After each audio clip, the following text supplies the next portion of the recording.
Hello everyone, myself Saumya Grover, Assistant Professor, Jagannath University, Jaipur. Today we'll be talking about the history of communication. In this chapter, we will study the history of communication in different mediums, be it printing press, letter writing, telegraph, telephone, radio, photography, television, cell phone, internet, and social media. Also, we'll be talking about the five senses of communication, which are sight, hearing, taste, touch, smell. Let's start with the session. History of communication, the communication timeline. All animal species have preferred a system of communication, but humans are the only species capable of spoken language.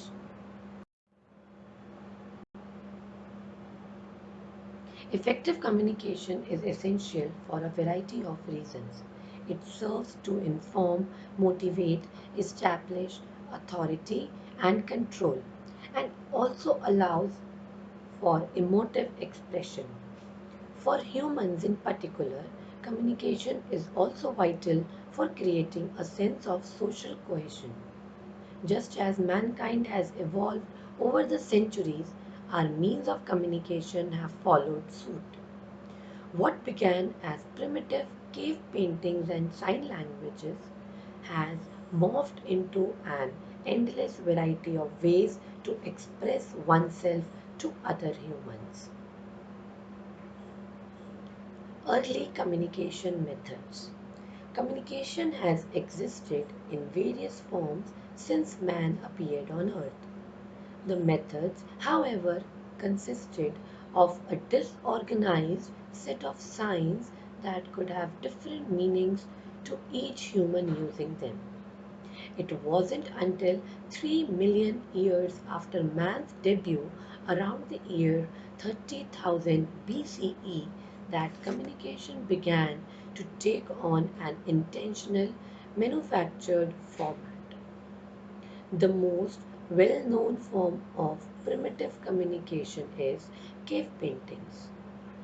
The artistic endeavors were created by a species of man that appeared around 1,30,000 BCE, the Homo sapiens.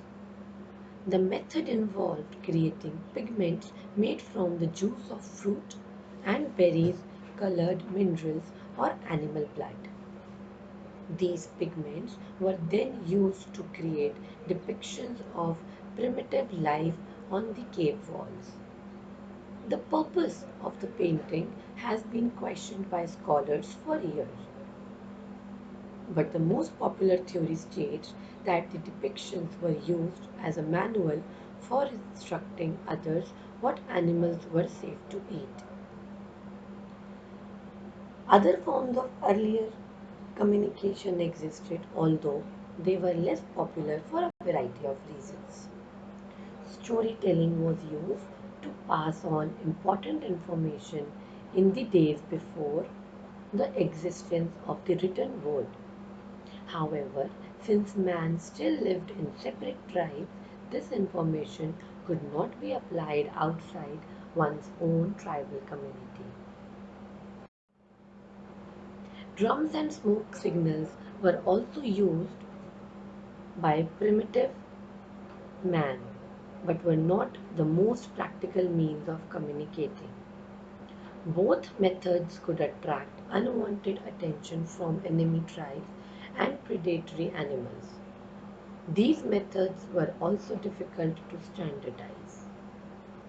Early handwritten document books, those with the proper education to do so, were handwriting books and documents for well over 1000 years before the invention of the printing press.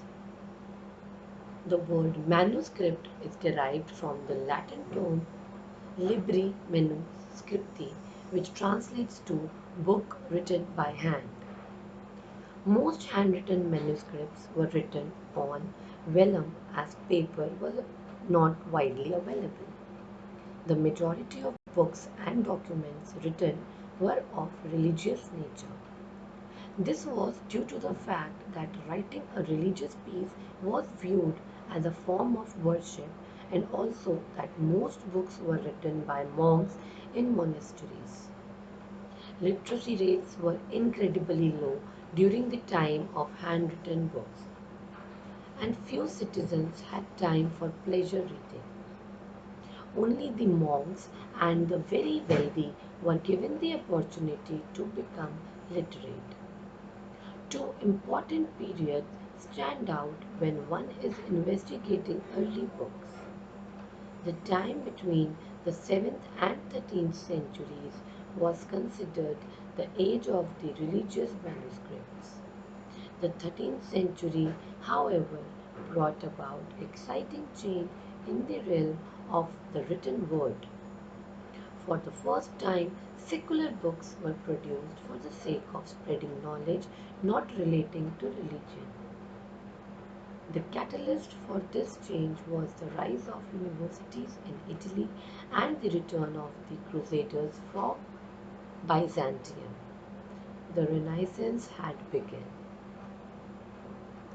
Printing press. In 1448, a man named John Gutenberg revolutionized the way books were made forever.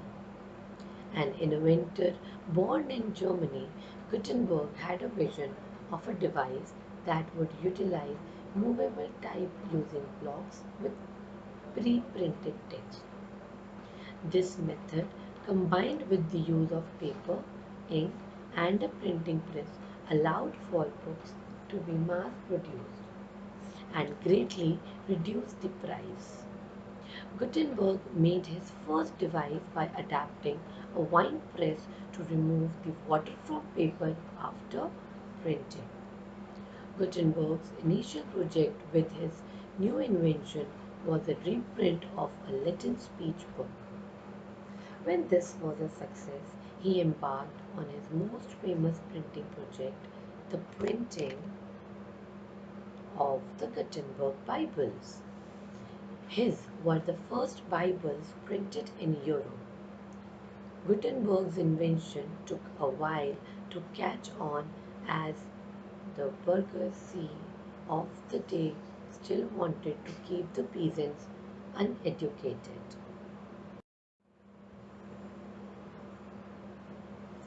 Letter writing and the postman. Letter writing has been a means of communication for centuries. However, it was an inefficient means of communicating as one had to wait until another person was traveling before their letter could be sent. In addition, there was no guarantee when or if the letter would ever reach the destination. Given that most people never traveled for more than 50 miles from the place of their birth until fairly recently, the need for an organized postal system was not a top priority for any country. As with all things, a project will not be funded if it is not deemed necessary. Enter the United States circa 1775. Ours was a nation with a rapidly expanding population and territory. The first United States Post Office was created in 1775, and Benjamin Franklin was named first Postmaster General. The system caught on quickly and rapidly expanded. By 1828, the United States had 7,800 post offices, which made it the largest postal system in the world. Mail was transported primarily by train, which ran on a schedule and was efficient and reliable.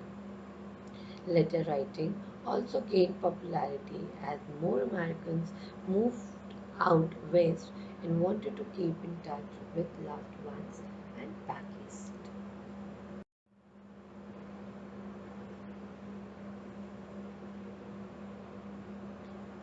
Telegraph. Evolution of all things, communication included involves the desire to perform tasks more quickly and efficiently. This desire was realized with the invention of the telegraph. The logistics of telegraphic communication involve the sending of electrostatically generated signals through a wire. The system involves three main components: a battery to supply the electricity, a key used to complete or break the circuit, and an electromagnet at the receiving end, which consists of a wire that pulls on a piece of metal when electricity passes through it. Attributing the invention to a specific person is a subject of hot debate. In America, the telegraph is attributed to Samuel F.B. Morse, but his 1837 version was far from the original. The Englishman by the name of William Watson has devised a way to send messages via telegraph in 1747. The revolution allowed for instant communication across long distances, something that had previously been unheard of. The technology was particularly useful during wartime to transmit pertinent information, and the first telegraph stations were set up along railroads as the necessary poles were already erected. The telegraph was also popular among the Victorian set. Those of the upper class used the telegraph for personal communications, but those of lower economic status were excluded from the technology due to the cost involved in sending a telegraph. Telephone. Today we take the ability to use a telephone for granted. But in 1876, Alexander Bell was busy realizing a dream that he hoped would once again revolutionize communication.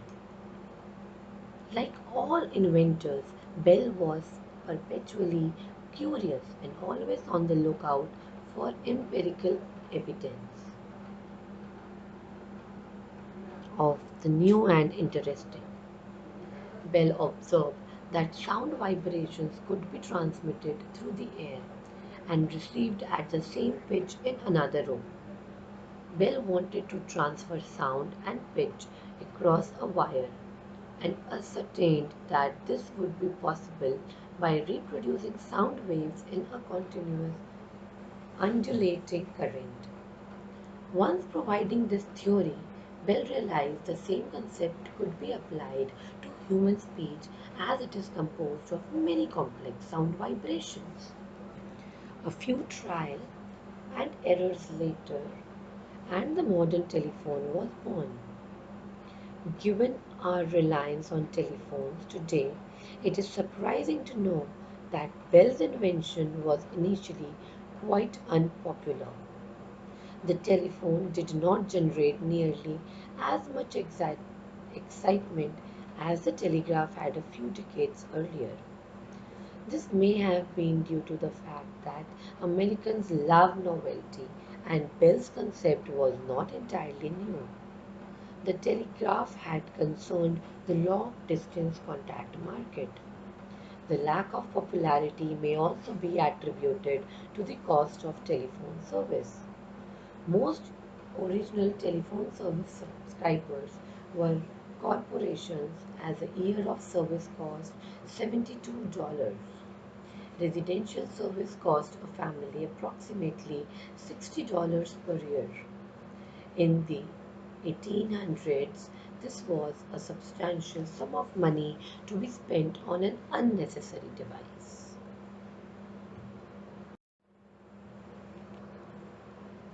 Radio. The next advancement in telecommunications was radio, the first wireless mode of communication. Radio sent messages by radio waves instead of wires. German scientist Heinrich Hertz proved the existence of radio waves which occur in nature. In 1895, a young Italian named Guglielmo Marconi invented what he called the wireless telegraph while experimenting his parents' attic. He used radio waves to transmit Morse code, and the instrument he used became known as the radio. In 1906, Marconi shared the Nobel Prize for Physics with Ferdinand Braun, a German, in recognition of their contribution to the development of wireless telegraphy. Radio works by changing sounds or signals into radio waves, which travel through air, space, and solid objects. And the radio receiver changes them back into the sounds, words, and music we hear. During the early 1900s, a new form of communication and entertainment took the world by storm. What began as shortwave communication used during World War I blossomed into the hottest communication technology of the era once the war had ended. Amateur broadcasting began around 1914. Commercial broadcasting did not hit the airwaves until 1920. Radio was unregulated until 1925 when the Federal Communications Commission stepped in. At this point, approximately 2 million homes had radios, and there were several hundred stations broadcasting thousands of programs. The technology advanced so fast that the new radios were obsolete within 3 to 6 months.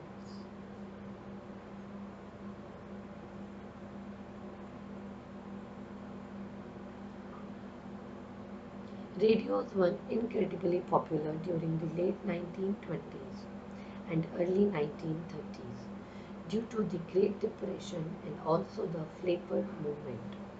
The American people loved to dance, and most other forms of entertainment were too expensive. The technology really took off in 1933 when Edwin Armstrong, the father of FM radio, invented frequency modulated radio. By the 1940s, the number of radios in American homes had doubled, and 8 lakh FM receivers were produced in 1947. The economic history of the radio industry is an explanation of the growth of the radio from an economic viewpoint. Its relevancy lies in the radio's connection to the Great Depression. History of the American radio is also an informative bibliographic website which details the development of the radio from the inception in 1891 when Edison patented wireless telegraph communication to the popularity of the radio in the early 1900s. Photography. A picture is worth 1,000 words, or so the saying goes. Unlike other forms of communication, photography is a more subjective form of art. A picture can be interpreted a million different ways by a million different individuals, whereas other forms of communication tend to be intent on conveying one message. Most people love to be photographed, and man's main desire to depict himself has been apparent since the discovery of the first cave paintings. Capturing an image of the self guarantees a place in history for that individual. They were sure to be remembered even after they had passed away. The first attempts at photography began in the early 1800s but had poor results. The discovery of using reverse colors, what we actually call a negative, greatly advanced the art of photography. The process of how a photo was taken and developed remained largely unchanged for 150 years until digital technology caught up. These days, a piece of equipment that was once used only by professional photographers is accessible to everyone. There are several varieties of cameras to choose from at any electronics stores, and even cell phones have cameras. Regardless of how much the technology of communication continues to advance over the years, the photo will always hold a special place in history as the pioneer of capturing the human image for eternity.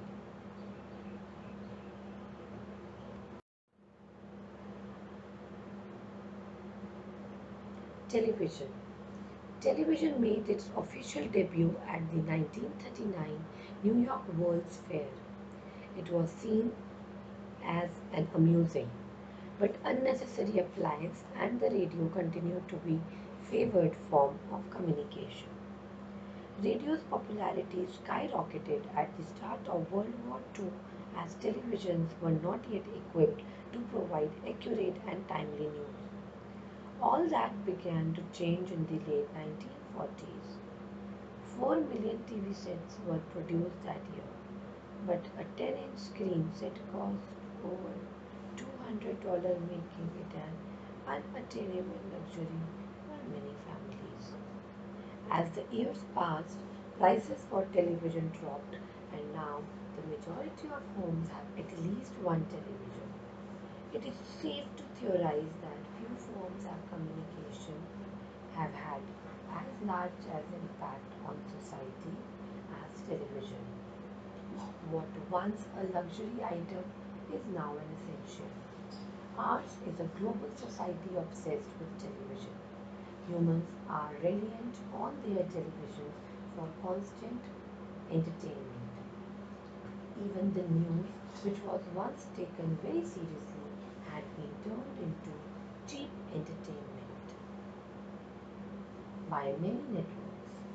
The repercussions of this reliance on television may not be realized for many years, but they will eventually surface.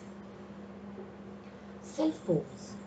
It may be hard to believe, but the first cell phone research began in 1843 when Michael Faraday conducted research to see if space could conduct electricity. Fast forward to 1973, and Dr. Martin Cooper is credited with inventing the first portable handset. 4 years later, cell phones go public. In the 37 years the cellular phone industry has existed, the market has grown from $3 million annually to an industry that commands $30 billion annually. The customer base has also expanded from an initial trial population of 2,000 to more than 60 million cellular cell phones owners in our country. Who uses cell phones? Everyone. Cell phones can be found everywhere in modern America. Landlines are slowly becoming obsolete as everyone from senior citizens to elementary school students acquire their own cell phones. The convenience of having a cell phone at the ready is a concept that is very easy to market. But the fact that higher stress rates have become linked to this phenomenon of constant contact is a commercial you won't be seeing anytime soon. History of cellular phones is a timeline of cellular phones usage and a technical explanation of cellular phone technology. Health risks of cell phones. A report from the Idaho government which documents the numerous health risks associated with cell phone usage. The next medium is internet. The original internet was invented in 1967 for military purposes. An internet in its most basic form is simply a group of computers able to connect to each other and share information. This included electronic mail, email, and the use of sites containing vital information websites. Once the internet started to catch on, it was primarily by corporations for collaboration purposes. Today, the internet is available everywhere and to everyone. It is used for a variety of reasons, including socializing, conducting research, and advertising. It has even surpassed the television as a source of communication because you can receive any information you want instantly. One click of a button and a website will load with whatever information you have requested. The internet started in the 1960s as a way for government researchers to share information. Research computers in the 60s were large and immobile, and in order to make use of information stored in any one computer, one had to either travel to the site of the computer or have magnetic computer tapes sent through the conventional postal system. Another catalyst in the formation of the internet was the heating up of the Cold War. The Soviet Union's launch of the Sputnik satellite spurred the US Defense Department to consider ways information could still be disseminated even after a nuclear attack. This eventually led to the information of the ARPANET, Advanced Research Projects Agency Network, the network that ultimately evolved into what we know as the Internet. ARPANET was a great success, but membership was limited to certain academic and research organizations who had contracts with the Defense Department. In response to this, other networks were created to provide information sharing. January 1, 1983 is considered the official birthday of the Internet. Prior to this, the various computer networks did not have a standard way to communicate with each other. A new communication protocol was established called Transfer Control Protocol, Internetwork Protocol, TCP or IP.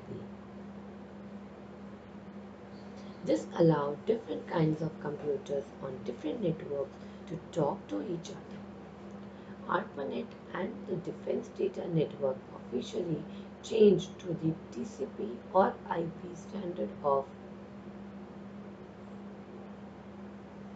it also changed standard on January 1, 1983, hence the birth of the Internet. All networks could now be connected by a universal language. Social media and blogging. Social media defined is a special class of websites designed to meet three specific criteria. These criteria include the majority of the content on the site is user generated.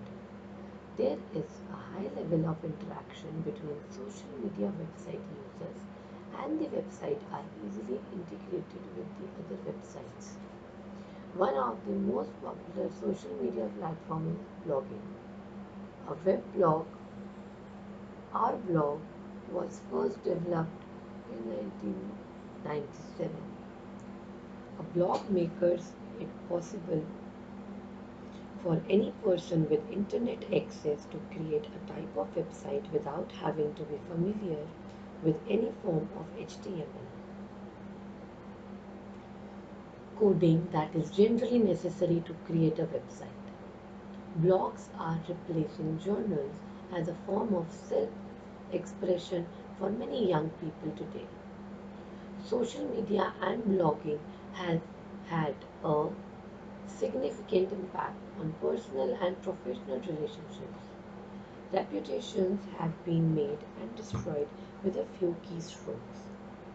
Yet, having a web presence is vital in today's society and economy. If your company want to market a product to young adults, you can find them on the internet. You want to increase your popularity, to be seen and to see, create a social media site devoted exclusively to yourself. The social lives of many young people today revolve around social media and blogging. And this isn't necessarily healthy. You lose a sense of reality when all of your communication is conducted electronically. We have two ears because it helps us to tell which direction that sounds are coming from. People who cannot hear through their ears may be partially deaf, which means they still have some hearing or completely deaf. People may be born deaf or may have lost their hearing through an accident or illness. Next, taste. We can communicate by receiving messages through taste. Babies make good use of communicating with their world by tasting things around them. Taste lets you enjoy the flavor of your favorite foods. You can tell if food has gone off because it tastes unpleasant. Taste also tells you if something is dangerous or poisonous, although you should never taste anything if you think that it might be unsafe. If you look carefully at your tongue, you will see tiny little bumps all over it. These are called taste buds. There are four different types of taste buds on your tongue. At the front of your tongue, you can taste sweet. On both sides of the tongue, you can taste sour. At the back, you taste bitter. And all over your tongue, you taste salty. The next sense organ is touch. We communicate with touch by feeling things. People hug to show that they are happy to see each other, shake hands to show that they agree, or put their arms around a person who is upset. We feel messages that are communicated to us by touch through touch receptors. These are located in groups around the skin and look a bit tiny onions. When they are squeezed, the layers rub against each other and send electrical signals to the brain. Some touch receptors are more sensitive than others. Sensitive touch receptors can be found on different parts of your body, including your face and your fingers. Smell. We send and receive messages through smell. We can smell dangerous things like smoke from a fire or poisonous gas. We can also smell pleasant things like flowers or a freshly baked cake. Smell communicates powerful messages to our noses. When we breathe, air goes into the nose through the nostrils. The air then travels down the back of the mouth and onto the throat. Any smell or odor that passes through the nasal cavity is stuck to the mucus in your nose. The tiny hair in your nose called sensory hairs sense the odor and send messages to your brain where the smell is identified. The smell receptors cell which respond to the chemicals in the mucus in your nose is positioned high up behind the nose. These are the five senses of communication. We use all these five senses in our daily basis life in formal and informal atmospheres for communication. That is all for today's lecture. Thank you everyone.